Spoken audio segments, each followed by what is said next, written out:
Le cancer en France, en 2025, c'est à peu près 160 000 morts. Ne pas réduire la personne à une tumeur, à une maladie, à un traitement, mais dans son intégralité, dans toutes ses dimensions. Aujourd'hui, traiter un malade, à votre avis, ça coûte combien? Je dis entre dizaines de milliers et centaines de milliers d'euros. 350 000 euros. Bonjour tout le monde, bienvenue dans ce nouveau numéro de Dixit. Ravi de vous retrouver en plateau. Aujourd'hui, on va parler d'un mot qui fait un peu peur. Ouais, qui fait un peu peur mais qui avance. Ce mot-là, c'est le mot cancer. Il faut en parler, il faut montrer un peu de lumière sur tout ce qui se passe en ce moment. Et on a beaucoup de chance aujourd'hui dans Dixit puisque nous recevons le nouveau président de Vaincre le cancer, Patrick Pilser. Bonjour Patrick. Bonjour Olivier. Soyez le bienvenu à la maison. Bien, merci pour cette opportunité de sensibiliser sur la cause Vaincre le cancer et permettre aux gens finalement de contribuer chacun à leur façon à cette victoire prochaine. On y arrive, on tient le bon bout. Cher Patrick, avant de parler de cette noble cause qui nous anime aujourd'hui, pour vous présenter aux gens, qui êtes-vous, comment vous avez traversé cette vie jusqu'à vous retrouver aujourd'hui président de ce Vaincre le cancer? Alors, moi, je ne suis ni chercheur, ni médecin, ni atteint de cancer. Ouais. Moi, je suis un ingénieur des ponts et chaussées.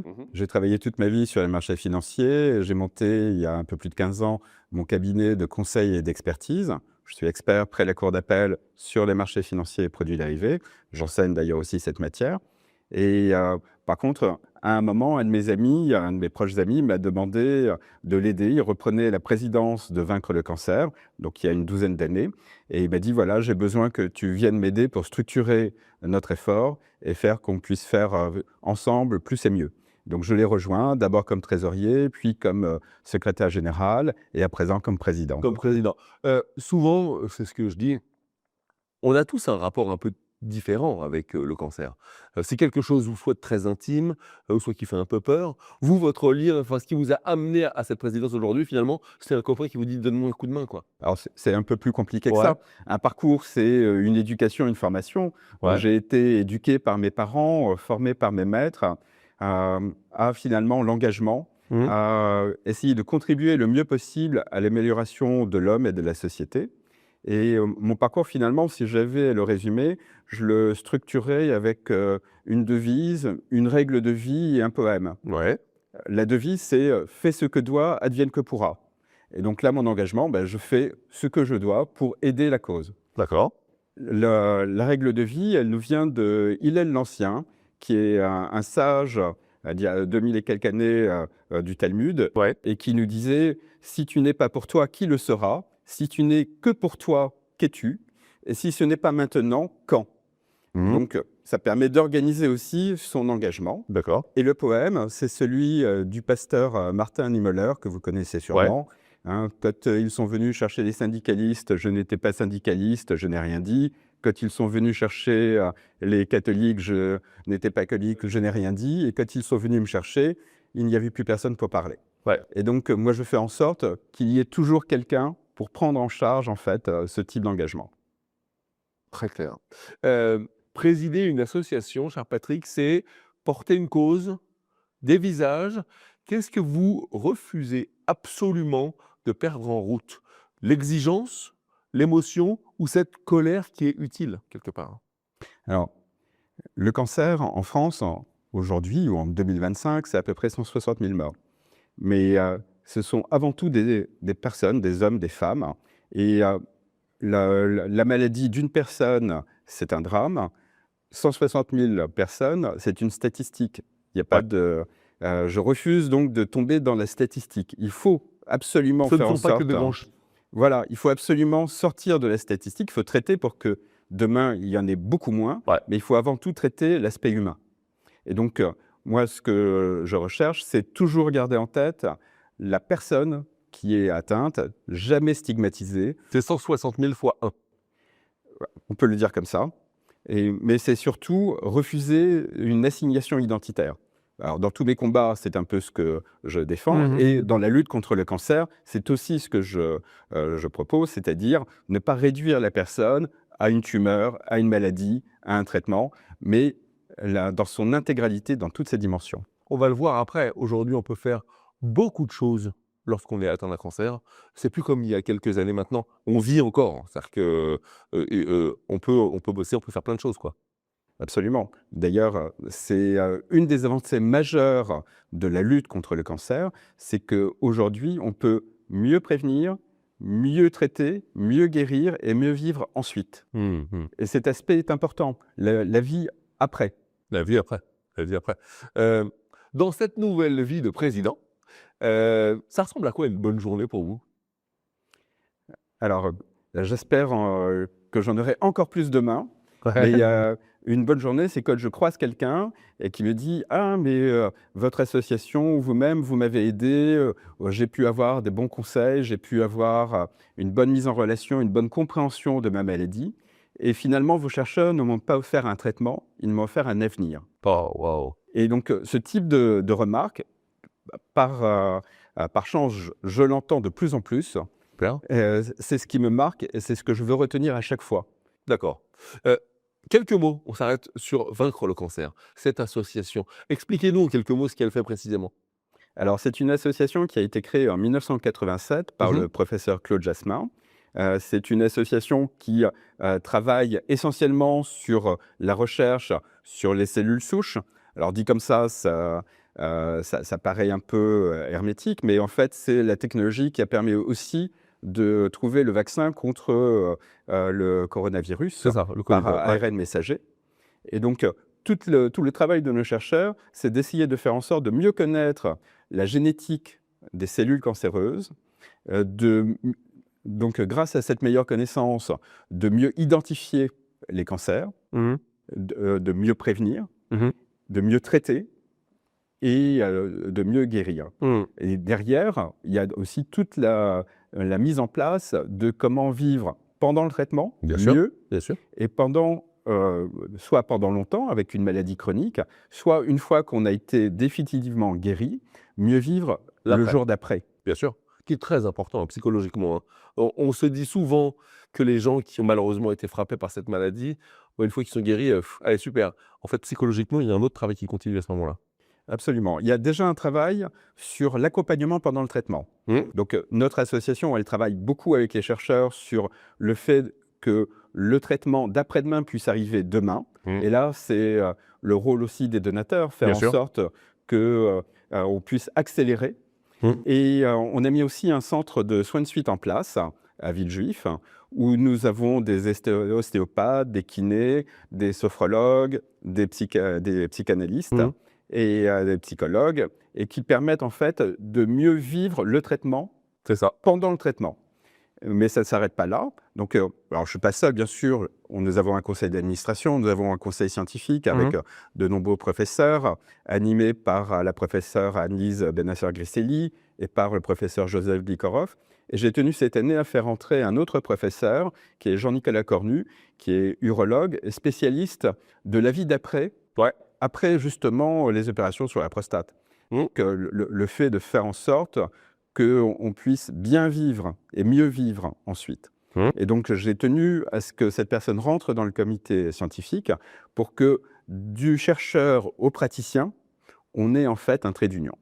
Mmh mh, mmh.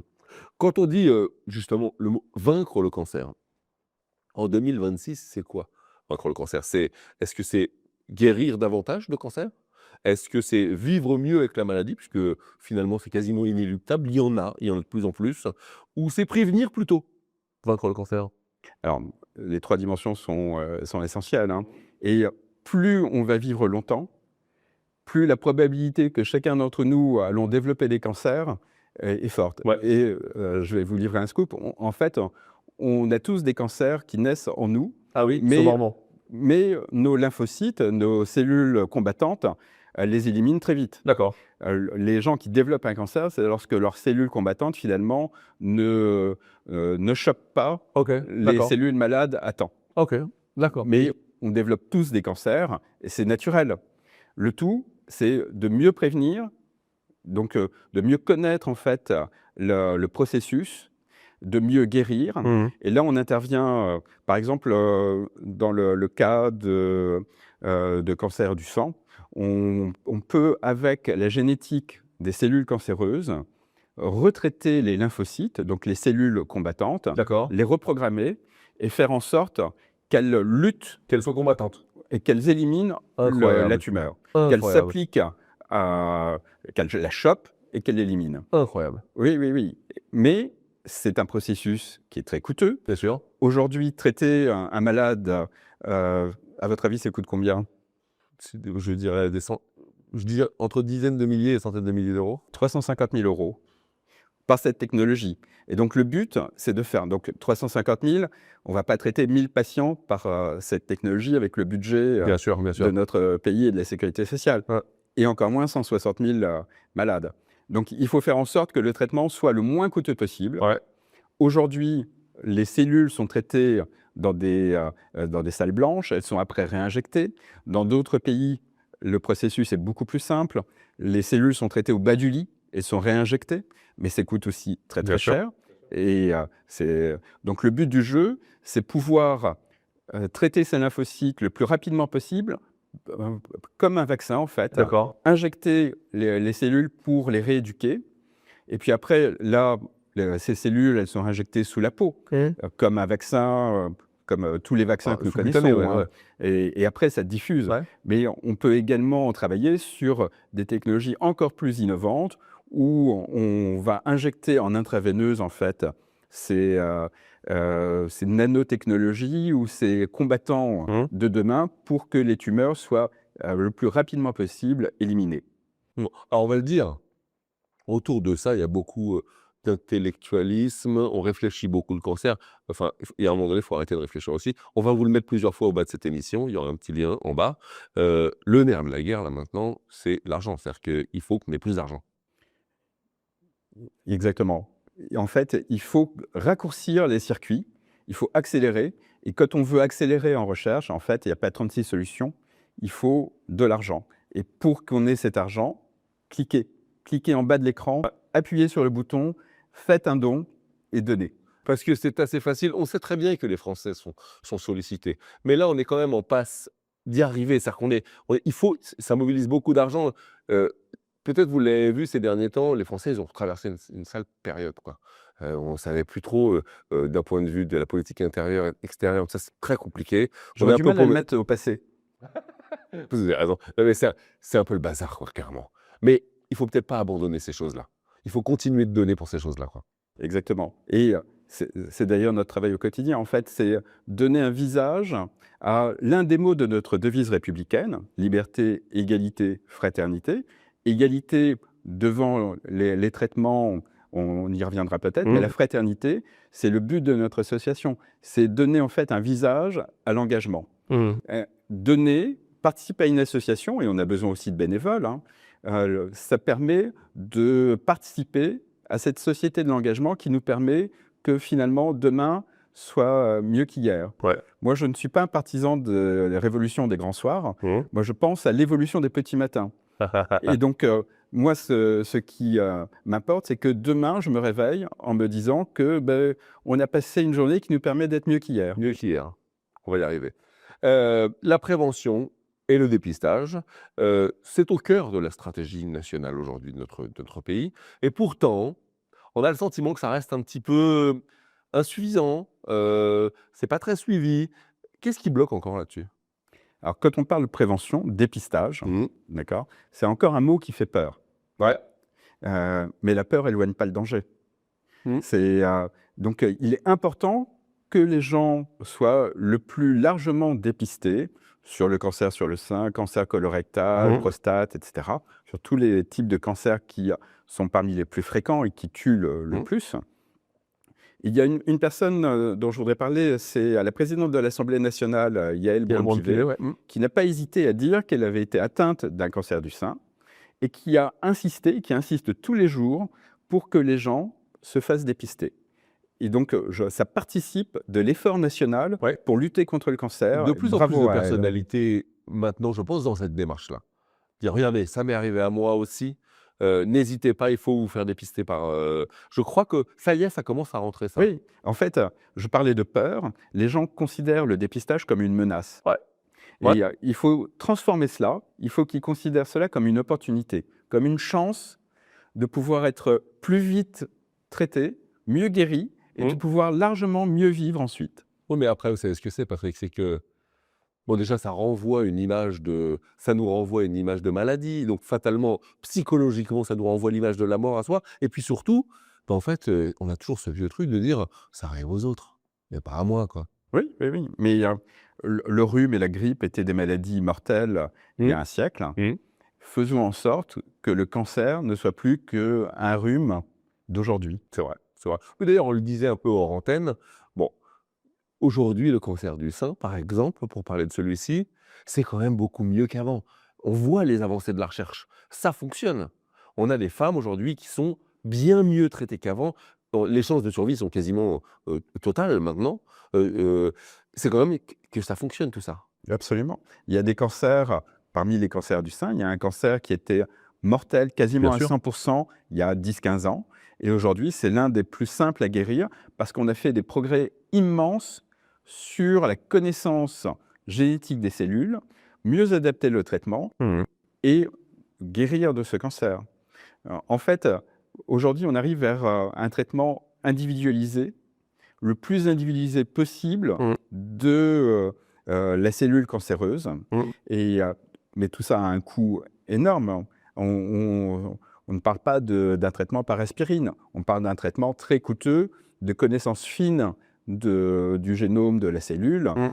Et, mais il faut passer par là. Et il faut raccourcir les délais et diminuer les coûts. Mais par ces procédés, on arrive en fait en fait, pour reprendre une autre image, c'est comme si pendant la Seconde Guerre mondiale, en fait, on a détruit Dresde pour que les nazis soient éliminés. Et aujourd'hui, on pourrait imaginer en fait de n'éliminer que les combattants. C'est ça. Et de laisser en place les villes et les personnes en fait qui n'ont rien à voir avec le conflit. C'est ça. Donc là, avec les traitements d'aujourd'hui, de demain et On d'après-demain, sait tuer que le cancer et pas ce qui est voilà, autour. la chimiothérapie d'il y a 20 ans, Ouais. elle tuait toutes les cellules, les bonnes comme les mauvaises. Elle avait une stratégie à la Dresde. Mmh. Ouais. Et aujourd'hui, on a une stratégie ciblée, on ne détruit ou on ne cherche à détruire que les cellules cancéreuses et à renforcer les cellules qui luttent contre le cancer. Bien sûr. Et d'ailleurs, je pense par exemple à toutes les femmes qui nous regarderaient, qui seraient dans un traitement, on parlait du cancer du sein, du cancer du sein, les chimios ne sont plus celles d'il y a 20 ans non plus. Absolument. C'est beaucoup, enfin ça reste une épreuve dans la vie. Mais ce que je veux dire, c'est que c'est beaucoup moins contraignant qu'avant. Absolument. Et on arrive non seulement à vivre, mais à travailler avec. Yael Braun-Pivet l'a montré, mais c'est quelque chose d'important.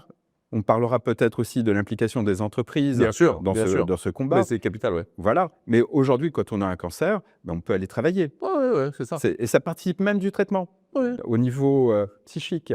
Oui, pour le dire à ceux qui nous regardent, qui ne sont pas confrontés, et bonheur à eux, sur ça, la chimiothérapie, en fait, vous avez un coup de mou à un moment précis, puis après tout le reste du temps, ça va plutôt bien. Bien sûr. Ça va plutôt bien. On parlait d'argent tout à l'heure, cher Patrick, je vais en reparler un petit peu. Aujourd'hui, lorsqu'on donne, comment on sait que les bonnes choses sont bien fléchées? Cet argent est bien fléché sur les choses importantes pour vaincre le cancer? Alors ça, c'est justement le combat du conseil d'administration. Ouais. Faire en sorte que l'argent des donateurs, que leur confiance se transforme en projet de recherche, en investissement dans le centre de soins de suite et dans tout de ce qu'on fait. Et là, bon, il suffit de regarder les comptes. On a une association qui est la moins coûteuse possible, avec très peu de permanents, très peu de dépenses. L'essentiel est investi dans des projets de recherche, dans des bourses pour des chercheurs, dans du matériel et dans l'accompagnement de notre soin de suite où nos patients ne payent rien. Tout est pris en charge. D'accord. Ah oui, d'accord, ok. C'est le moment. Beaucoup d'entreprises nous regardent. 16 entreprises françaises. Laboratoires industriels, tech, tout ce qui est dans la data, tout ça, elles sont de plus en plus impliquées sur ces choses-là. C'est encore juste, mais elles sont de plus en plus impliquées. Est-ce qu'elles sont simplement des financeurs, quelque part, ou des véritables acteurs de la recherche pour vous? Alors, les entreprises, comme les institutions comme Mhm. les particuliers, en fait, elles font partie d'un écosystème plus global. Ouais. Et on ne gagnera jamais cette bataille tout seul. On gagnera cette bataille contre le cancer tous ensemble. Mhm. Et donc, il faut que les entreprises se sentent également totalement impliquées dans ce combat. Alors, pour elles, c'est quelque chose d'important parce qu'elles ont des salariés. Et plus leurs salariés sont mieux traités, Ouais. plus ils peuvent être productifs en entreprise. Donc, c'est gagnant pour elles. Puis gagnant, ouais. Encore faut-il qu'elles investissent, qu'elles aident, qu'elles Mhm. fassent des dons et qu'elles aident la recherche. Mhm. Donc, gain en productivité. Et puis après, il y a des entreprises à mission. Il y a des entreprises qui ont une raison sociale et environnementale. Absolument. Donc, ça fait partie, en fait. Ça fait partie des valeurs RSE d'une boîte aujourd'hui. Mais bien sûr. Encore faut-il qu'elles en soient pleinement conscientes Ouais. et qu'elles flèchent leurs dons vers ce qui peut être le plus impactant possible pour elles, pour leurs salariés. Et quand je dis salariés, en fait, le cancer, ça peut toucher aussi bien le technicien de surface que le président du conseil de surveillance. Il y a une égalité, finalement, devant le risque d'avoir des cancers. Donc, chacun doit être concerné et l'entreprise, comme les particuliers, il faut qu'elle participe à cet effort de financement de la recherche. Mhm. On le sait, on a de très bons ingénieurs. On le sait, on a de très bons chercheurs. On le sait, la France, on est chouette, on a un chouette pays là-dessus. Mais est-ce qu'on n'assiste pas quand même, là encore, à la fuite de nos talents vers l'étranger? Est-ce que c'est inexorable, ce truc-là? Alors, j'espère que ça ne l'est pas. Et il Ouais. faut tout faire pour que ça ne le soit pas. Ouais. Mais je parlais tout à l'heure du vaccin contre le coronavirus. En fait, en France, on avait tous les savoirs, tous les talents pour pouvoir Ouais. penser ce vaccin, ce Mhm. nouveau type de traitement. Mais ce sont des Allemands, avec BioNTech, et des Américains qui ont mis le paquet pour trouver. Et donc, derrière, les chercheurs qui ont ce type de procédé, ils vont là où on peut être le mieux accompagné possible, où on peut avoir le plus de sources de financement à disposition, Mhm. le plus d'accompagnement, le moins de normes qui freinent. Il faut des normes, il faut ne pas faire n'importe quoi, mais il ne faut pas que ce soit sclérosant. On va ouvrir un autre passage parce qu'il est réjouissant. Enfin, il est réjouissant autant qu'il peut faire peur. Ce sont les nouvelles technologies. On en parle tous, toujours, dans tous les métiers. Elles sont arrivées, particulièrement l'IA, l'intelligence artificielle générative. Bien entendu, en médecine, on s'en sert beaucoup. Quelles sont, vu de votre fenêtre, les avancées que nous avons eues récemment grâce aux nouvelles technologies? Ouais, alors elles sont colossales. Ouais. Je parlais tout à l'heure de l'identification des gènes et de la connaissance fine des cellules cancéreuses. L'IA, N'attaquer que celle-ci plutôt que détruire le reste. voilà. En France, en plus, on a une très bonne loi qui a mis en place le registre national du cancer et qui permet d'avoir une base de données importante. En fait, l'IA, ça n'a rien à voir avec de l'intelligence, hein. Mm. C'est le I et le A de CIA. Ah ouais, d'accord. Ouais. C'est Central Intelligence Agency, c'est Ouais. le même intelligence, en fait, c'est une centrale de renseignement. Ouais, Et l'intelligence artificielle, c'est pareil, c'est le traitement à grande vitesse de données. d'accord. Et donc, plus on a de données, mieux on peut éduquer nos modèles D'accord. et plus on peut être performant. Donc, l'intelligence artificielle va nous permettre de mieux connaître La data. de mieux traiter la data, de mieux Ouais. connaître les cellules, de mieux voir quel type de traitement peut être efficace par rapport à telle structure de cellules, Mhm. et à gagner énormément de temps. Et le temps, c'est de la vie. Le temps, c'est de la vie, là, clairement, là. L'IA, elle fait un peu peur, parfois aussi, Mm. notamment d'un point de vue de la sécurité. Vous dites, vous avez raison, c'est un peu ce qu'on appelle aujourd'hui, souvent dans cette émission, on l'appelle l'or noir, la data. Oui, mais enfin, cette data, elle est quand même sensible, quand même. Oui, mais c'est Comment on la fait, protège, c'est un comment on la instrument. gère? Moi, j'utilise souvent cette image. Un marteau, ça peut enfoncer un clou ou défoncer Ouais. un crâne. Ouais, Mais c'est ce n'est vrai. pas le marteau qui va en cour d'assises. Ouais, c'est vrai, ouais. C'est C'est la main qui frappe, ouais. l'intelligence artificielle, le traitement des données, c'est pareil, il faut encadrer, il Mhm. faut une éthique du traitement de la donnée. Mais il faut l'utiliser le plus largement possible et le mieux possible. Et donc, ne pas être à la traîne par rapport au Japon, à la Corée, à la Chine, à l'Allemagne, aux États-Unis. Tous les pays avancent. Ouais, ouais. Ne soyons pas à la traîne là-dessus. Ah, c'est Donc, sûr. encadrons, mais n'enfermons pas. D'accord. Mais aujourd'hui, les avancées, alors moi j'ai entendu, mais de ma fenêtre, comme ça je suis moins expert que vous, bien sûr, mais par exemple, d'un point de vue de la lecture d'un diagnostic, ça nous aide beaucoup l'IA aujourd'hui. C'est très précis, ça nous permet d'aller plus vite, de dépister plus de gens. Oui. Il y a d'autres champs applicatifs. Mais il y a beaucoup d'avantages dans la relation soignant-soigné. Ouais. Ça permet l'IA, en fait, mais le mauvais usage de l'IA, c'est de croire que ChatGPT est un médecin. Mmh. Le bon usage, c'est de mieux faire comprendre au patient ce dont il souffre. Mmh. Donc, on gagne en fait en temps à mieux expliquer, à mieux faire comprendre, à mieux intellectualiser en fait la maladie auprès du patient. Mmh. Et après, donc ça c'est la partie en fait plus psychologique. Mais il y a la partie plus technique où, mais à partir de la connaissance de la cellule, on va savoir que tel médicament est avec une efficacité moindre que tel autre. Et le patient le comprendra aussi plus facilement. Donc c'est une relation gagnant-gagnant en fait qui Absolument. est mise en place grâce à l'IA. Dans cette émission, j'aime souvent faire un focus sur la France, quand même, c'est notre joli pays. On est comment par rapport à nos camarades de jeu, alors européens, peut-être même mondiaux, sur la recherche, sur les pouvoirs publics? On est bien en France ou pas? Alors on a des talents incroyables, Ouais, ça c'est on a de sûr. très bons chercheurs, Ouais. on a de très bons praticiens, des professeurs, des médecins, du personnel soignant. Et le tout, c'est de ne pas mettre ces phrases au passé. Mmh. Et comme dans beaucoup de domaines de nos services publics, on est sur des points de bascule assez proches. OK. Et donc, il faut éviter de basculer et continuer l'ascension.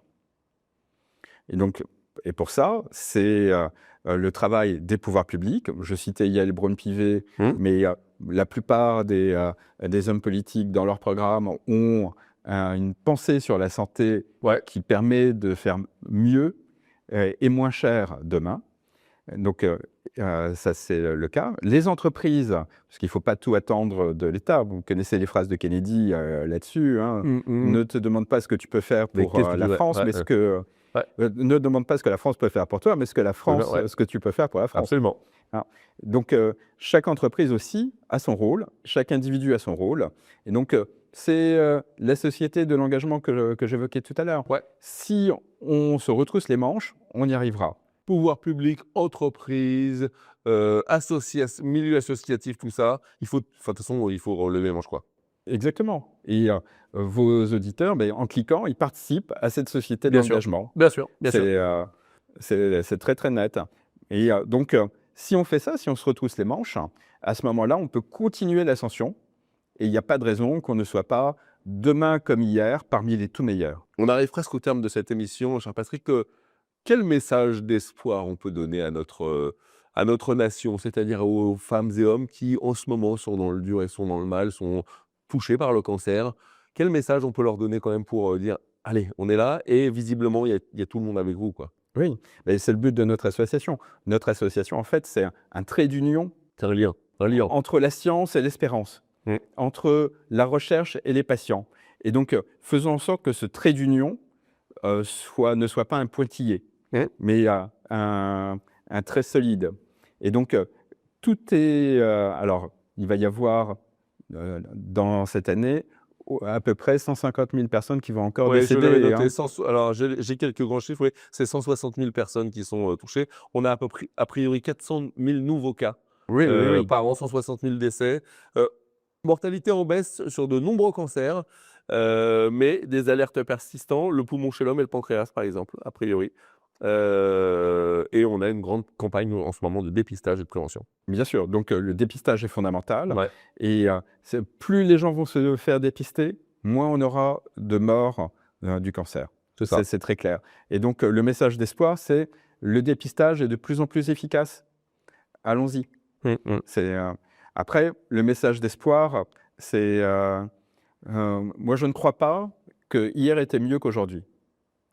Hier, on mourait du rhume. C'est vrai. On mourait de la grippe. C'était mieux avant, non? Ouais. C'était mieux avant, ça n'existe pas. Demain, ce sera mieux qu'aujourd'hui si on fait en sorte que ce soit le cas. Ouais. Et le but de notre association, l'argent que votre donateur est en train de verser en cliquant, en fait, il va permettre que les traitements d'après-demain soient demain. C'est l'accélération du calendrier. J'ai compris. On se quitte avec mon pouvoir magique, le pouvoir du CTRL-Z. C'est un pouvoir que je vous donne, c'est un raccourci clavier qui permet de revenir en arrière. Maintenant, vous connaissez la suite du chemin, la suite de l'histoire. Est-ce qu'il y a un moment de votre vie, perso ou pro, sur lequel vous feriez un peu différemment si vous avez l'occasion de recommencer? Alors, c'est une question difficile, Ouais, c'est difficile, c'est ouais. assez touchy. On fait tous des erreurs, mais c'est pas parce que je reviendrai en arrière que je ne ferai pas d'autres erreurs. Ouais. Donc, je ne suis pas sûr que je souhaite revenir en arrière ou éliminer des erreurs qui finalement ont permis d'autres succès. Sont constitutifs d'autres choses. Voilà. Donc, je ne suis pas un partisan, encore une fois, c'était pas mieux avant. Non. Mais par contre, ce qui compte, c'est aujourd'hui et maintenant. Et donc, ce qui compte, c'est pas ce qu'on a fait hier, c'est ce que hier nous permet de faire aujourd'hui.